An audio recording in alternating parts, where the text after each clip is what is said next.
to start here, I just got to give a shout out to Donnell and Heather, who put a great deal of time and effort into making us a Christmas tree that matches the decor of the stage and the stuff out there.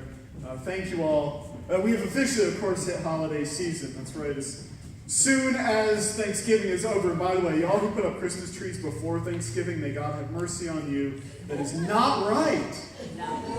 You expect Thanksgiving as a holiday. Now it's okay to do it. See, in our house, it's like the day after, man, that tree goes up. And we transition to Christmas, and there's a struggle. Many of you are familiar with this, especially if you have young kids, when they're young, trying to keep them focused on why we're doing all of this. You know, all the Christmas movies, right? Can somebody please tell me what Christmas is all about? I mean, because especially if you're young kids, there's a lot that goes on. You have the family traditions, you got all the music and the movies and the decoration, the special foods that you eat and the shopping and the gifts. And those are all good things, but if you lose why we're doing all of that stuff in the first place, it really becomes a rather empty celebration.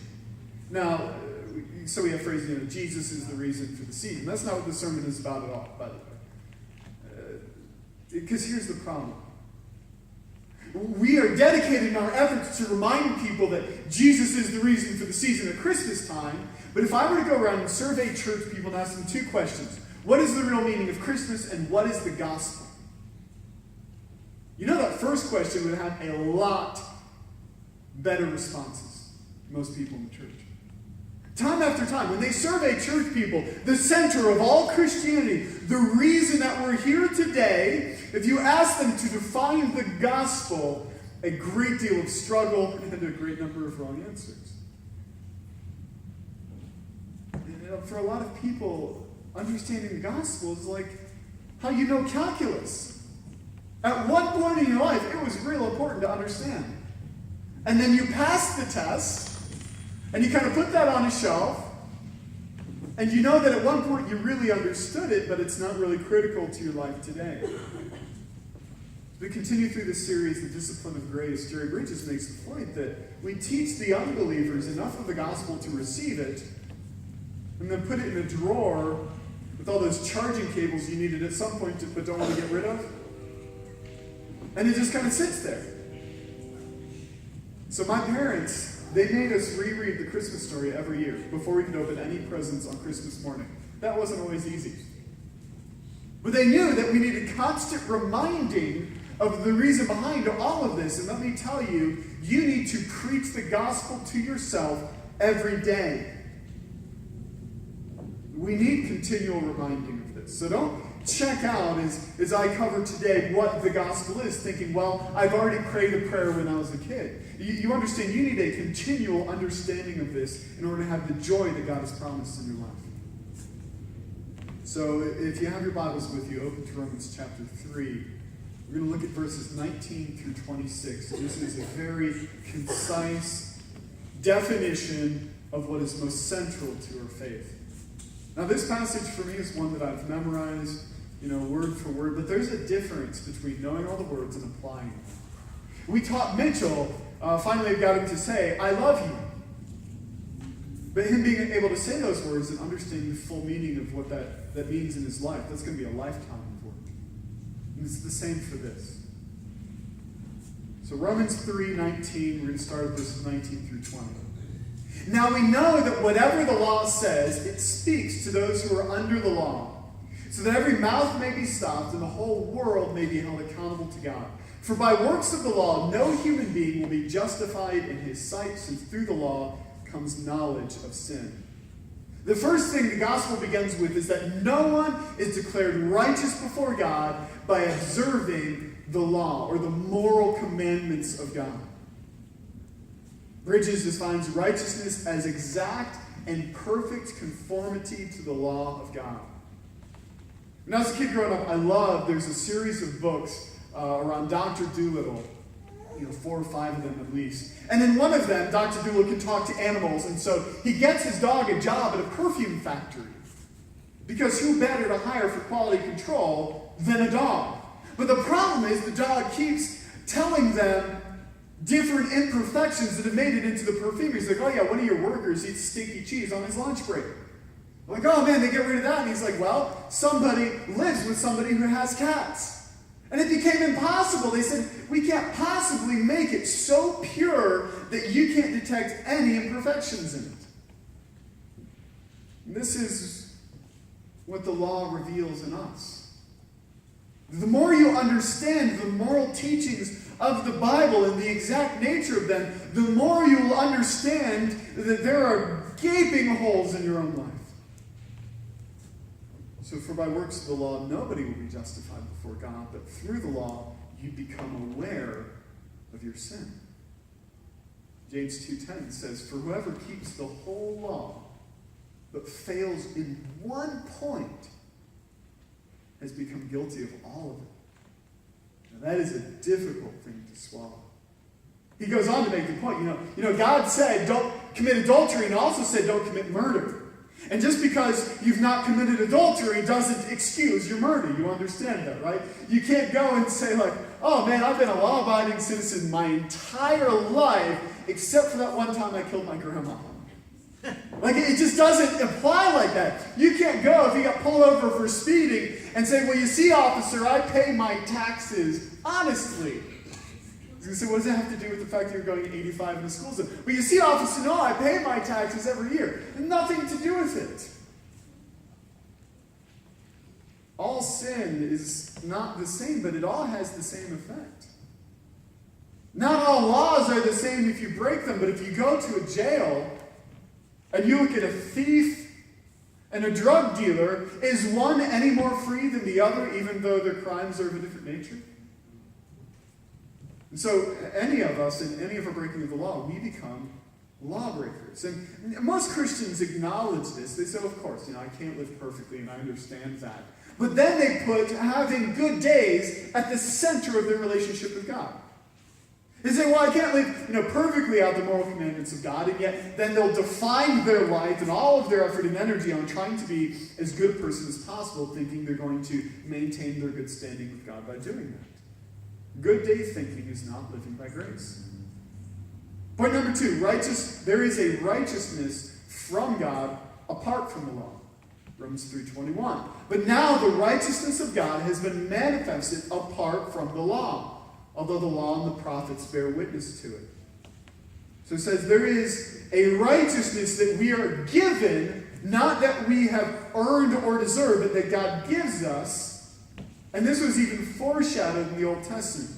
And this is not a new concept, the idea of God giving us righteousness. You'll find in the book of Isaiah, for instance, he says, for God has clothed me with the garments of salvation. He has covered me with the robe of righteousness. Well, you might ask, well, if this righteousness, if this thing that God is giving us, if it's not our own, it's not us living out the law, then where does it come from? The answer is that in Jesus Christ, you have a real person living in the real world who really lived his entire life with sinless perfection. That righteousness is given to us. Jesus lived out perfect obedience, and we haven't. And yet we get his results. One time I was in a spelling bee. Yeah, I was that kind of kid, like some state competition, and I was really upset that I didn't get first. And I remember sitting there at the award ceremony, and they called out, and the winner of, the 6th grade category, and they called this girl's name. And she goes up to the stage, and she looks really confused. And I look really confused because I was there in the room, and she got last. And she gets up there about to hand her the award, and she says, oh, I'm sorry, you got last place. Flipped Melissa around and said, okay, that's the girl who won. Can you imagine the humiliation that girl won, like walking up and about to receive the trophy, and then in front of everyone, oh yeah, you were the real loser here. But here's the thing, hear me. That's the reality of our life, except they give us the trophy. Truth be told, we're not in the same league as Jesus. We're in dead last, and we get, the results of his obedience, of his righteousness. And so, if that's where our righteousness comes from, it's something that we're given by God because of the perfect obedience of Jesus, my failures don't affect that. Think about that. Isn't that awesome? Like me messing up this past week didn't make Jesus any less perfect, did it? So this righteousness that is apart from the law that we're given is received through faith in Jesus. Romans 3:22a. The righteousness of God, God's righteousness, through faith in Jesus Christ for all who believe. So it's two things here. It is a rejection of our own attempts to earn our righteousness before God and an acceptance of Christ's work. We took Christine to St. Louis as a birthday trip instead of throwing a party because I enjoyed it more. And while we were there, we rode the Arch Tram. Anybody else done that? In St. Louis, you got the Arch there. And if you have claustrophobia, this is not for you. This is built in the 60s, like this little 4-foot door you got to squeeze into with 5 other people, an enclosed metal egg. And it's a combination Ferris wheel, escalator, elevator, designed in the 1960s. And as you go up, the only window is the door, and you see row after row after row after row of stairs as you go up to the top of the arch. I suppose it would be possible for me to take the stairs up. I don't know if I'd make it all the way. Imagine somebody deciding to do that. Like, I can't get in there. I'll just meet you guys at the top. And 13 stories up, they realize it's not a great idea. And then let's say they stop the train, and you've got a choice. You can continue by your own efforts attempting to reach a destination you're not going to get to, or you can step in and let something else get you. Now, you can't do both. You can't, like, hang your leg out and try and help it along. In climbing inside that capsule, I rejected my own efforts of getting to the top on my own. Now, faith, in the English language, is a noun. You say, I have faith, like something I possess. But in the Bible, it's a verb. English is kind of weird, compared to Greek. So the closest thing we have is I express faith towards something. I believe in something. So it's not a passive thing that I possess, but I'm specifically putting my faith in something directly. And let me tell you, for me, I put my trust in 1960s engineering. And it got me to the top. So this righteousness of God is through you putting your faith in Jesus Christ and His perfection and His sacrifice. And it's not just at a particular point in time, but it's continuing. I continue to believe in 1960s engineering all the way to the top. Didn't try and get out, not once. Paul writes in Galatians 2:20, he says, the life I now live in the flesh, I live by faith in the Son of God, who loved me and gave Himself for me. Now, when he says I live by faith, he's not saying that God gives me the strength to make it through the day. He's not saying that God gives me the ability to do things. He's talking about His standing before God, His righteousness. And he says, I continue to trust in God day to day for right standing before Him. The next thing it tells us is that this righteousness is available to everyone because everyone has sinned. Now, this is one of those verses many people have memorized. For there is no distinction, for all have sinned and fall short of the glory of God. That word is hamartia, which is an archery term. If you're aiming at a target and the arrow falls short, they would say, hamartia, you missed the mark. Sin is to fall short of the glory and perfection of God. Now, all of us have that issue. All have sinned and all have fallen short. To illustrate that, here is a poster from a Dwayne Johnson movie called Skyscraper. And so they put this out online, and as people do, they dissect things endlessly, and they begin to notice, really, if you look at the physics of it, he's not making it into that window. And if you consider the trajectory he would need, it's not humanly possible. In fact, Usain Bolt wouldn't make it across that leap at that kind of angle. Now, here's the thing. If I ran and jumped across that, and Dwayne Johnson did it, and Usain Bolt got it, we would make it a different, maybe, distance towards the window, but we would all fall to a mangled death. It is not at that point worth comparing who made it farther, is there? there is no distinction, in probably a very physical and literal sense, between the three of us. We've all fallen short. It doesn't matter who got there closer, you've fallen short. The same is true of our sin. We are all mangled messes of men who fell short. And so there's no distinction between us.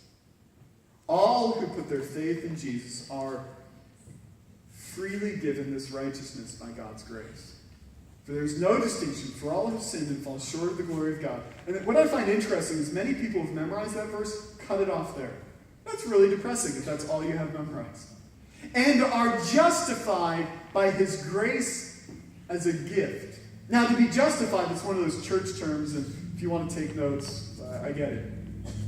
That we're justified means to be declared not guilty and righteous. If you put your trust in Jesus, this is true whether you feel it or not. I'd be willing to bet that nearly everybody who has stood in a criminal trial and been prosecuted and then declared not guilty, that they continue for the rest of their life to occasionally have fear and anxiety about what happened. Even declared not guilty, even knowing that technically I could never be charged for that again, to still on occasion just be gripped by, but what if something happens? Now understand that their fear does not make the sentence any less true. It doesn't make the reality of their protection any less secure. Your feelings don't change the verdict that God has given on your life. So when I feel guilt, I acknowledge my guilt. I am guilty. And God has declared me righteous. He has justified me. And that's true on the days that I feel it. It's true on the days that I don't feel it. And it's a gift. We're justified by God's grace as a gift. Isaiah 55:1 says, "Come, everyone who thirsts, come to the waters, and he who has no money, come, buy and eat. Come, buy wine and milk without money and without price." That's the invitation of the gospel. That all you need is your brokenness to receive this. Let me ask you a question. Why doesn't your boss around Christmas time gift wrap your check and give it to you as a gift? Not like a bonus, just like your regular weekly wages, Merry Christmas. You're not going to say, you shouldn't have. If anything, quite the opposite. It'd be a real problem if you don't give me that. And that's because stuff that we've earned and gifts fall into two totally separate categories. This righteousness that God gives us is a gift. So we can't be made righteous by the law. There's a righteousness that God gives us apart from the law through faith in Jesus as a gift. And this comes through the redemption of Jesus. And are justified by his grace as a gift through the redemption that is in Christ Jesus. So we're given it freely, but it came with a cost. And some kids will receive a new iPhone for Christmas. Don't get your hopes up, none of you. Would it be true for them to say, "I got a free iPhone"? No. That's their parents who are paying that bill. That's not free. It's free to you. This is what a gift is, right? Somebody's paying for that thing. Even if they got it on some like promotion. Somebody at some point paid for it. So remember last week we talked about how seriously God takes sin. And our sin being removed from us is not like the way governors can give pardons. A governor can give a pardon for any reason and freely just, hey, get out of jail free. The death of Jesus in our place satisfied the demands of the law, and that's what made our forgiveness possible. The final point is that God presented Jesus as a sacrifice of atonement through faith in his blood. Romans 3, so we're justified through the redemption that is in Christ Jesus, whom God put forward as a propitiation by his blood, to be received by faith. And again, I know we're hitting the church terms heavy today. That word propitiation, let me define it for you. My mom had 5 younger brothers. 5 younger brothers. These brothers, my uncles, made me look tame. Think about that for a second. 5 younger brothers in the house, all of them are interesting. And as it often do, they would get into trouble and stuff would get broke around the house.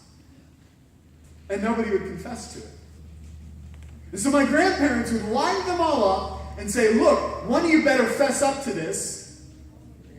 And until you do, and nobody fesses up to it, we're not going to Tosi's. Now, Tosi's is my great-grandparents' Italian restaurant.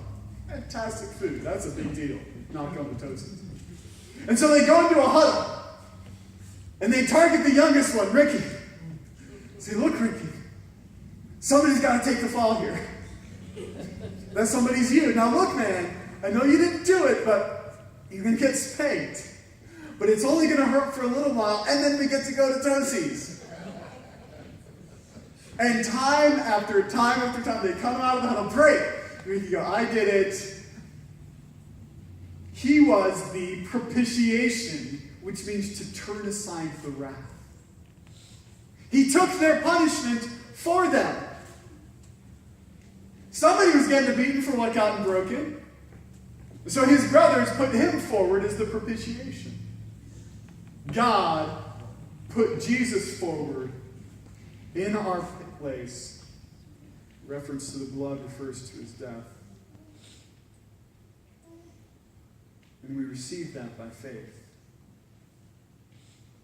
We need to remember, again, the seriousness of what Jesus did on our behalf. Romans said that God's wrath is revealed against all who are unrighteous. Ephesians described us in our former state, says that we were children of wrath. And that wrath is the cup when Jesus prayed in the Garden of Gethsemane. All through the Old Testament talks about the cup of God's wrath, his righteous anger and opposition towards all that is sinful. Jesus said, if it's possible, let this cup pass from me. Yet not as I will, but as you will. So he took that. He took it to the fullest measure. So that there's nothing remaining to be poured out on us.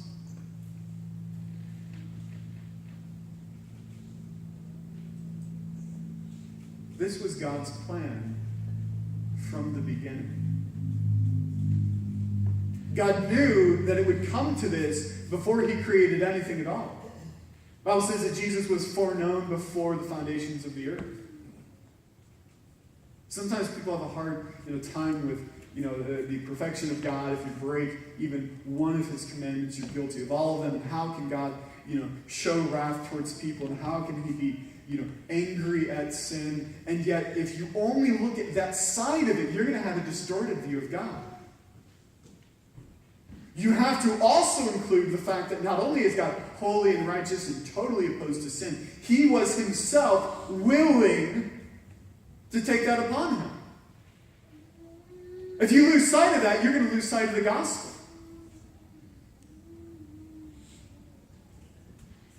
And so there's some people I know, hearing the sound of my voice right now, that you've not put your faith in Christ.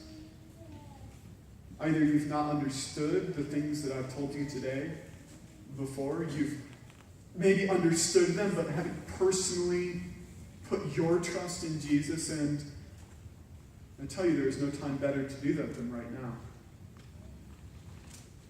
Others of you, though, you've been walking with God a long time.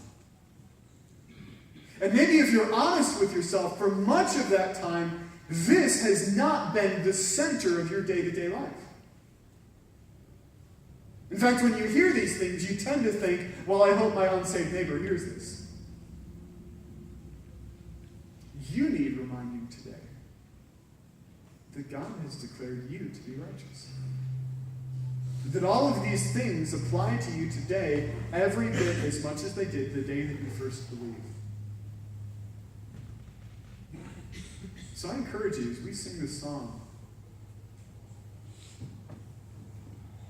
that you have that talk with God. And maybe it's to say, God, I feel like I've gone astray. Like, I've done things that I regret, and I know my life isn't right now. And understand that the answer for everybody here today is the same. Put your trust in Jesus Christ for the forgiveness of your sins. It's the same for me.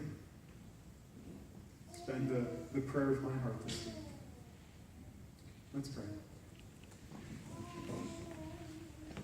God, I thank you for what we have in the gospel.